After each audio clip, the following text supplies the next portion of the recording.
We know who won the big game.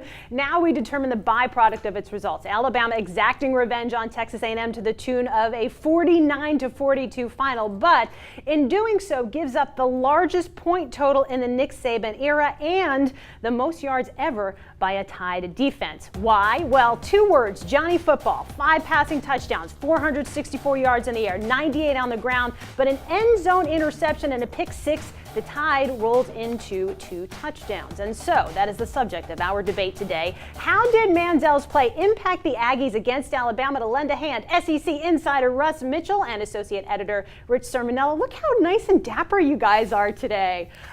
Rich, nice job. Rich, let's start with you. Give me your impressions.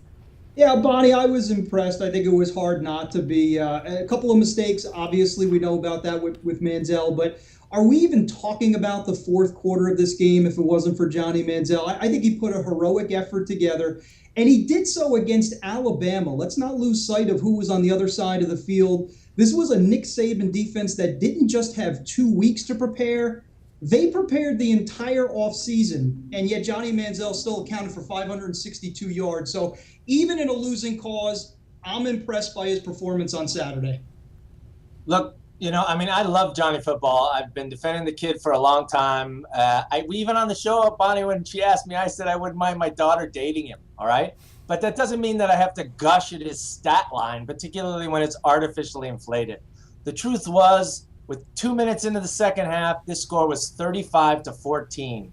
And the Alabama defense at that point, when you've got an offense that's running and you're up by 21 points, you're not playing as crisply as you are before. And 4 of Johnny Manziel's 5 touchdowns came with Alabama up by 21 or 14 points.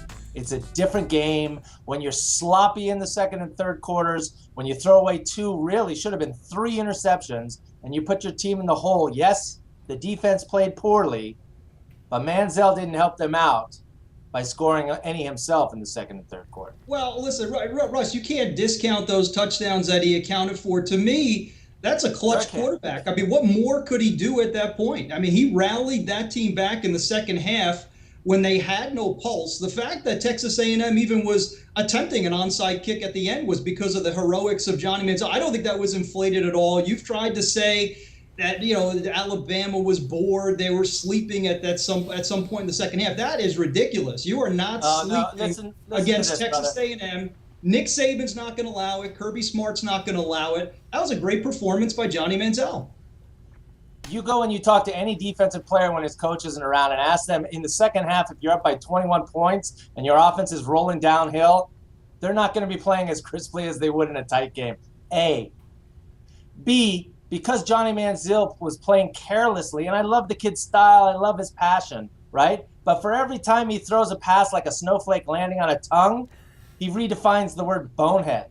Those 3 interceptions in the second and third quarters are what set his team back, made the score 35-14. It took the crowd out of the game. It meant they had to run faster schemes, which meant that the defense was even more gassed.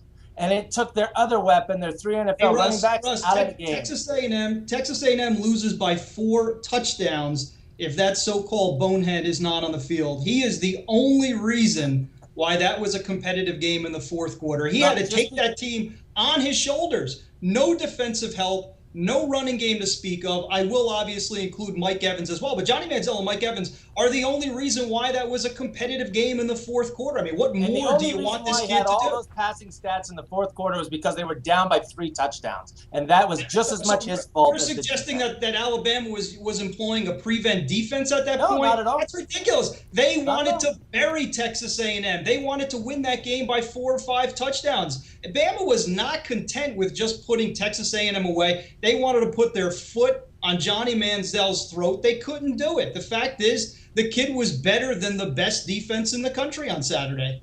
I have a feeling we could listen to this all day, but we're going to put you 2 back into your respective corners, and we'll talk to you both soon. Rich and Russ, thank you very much.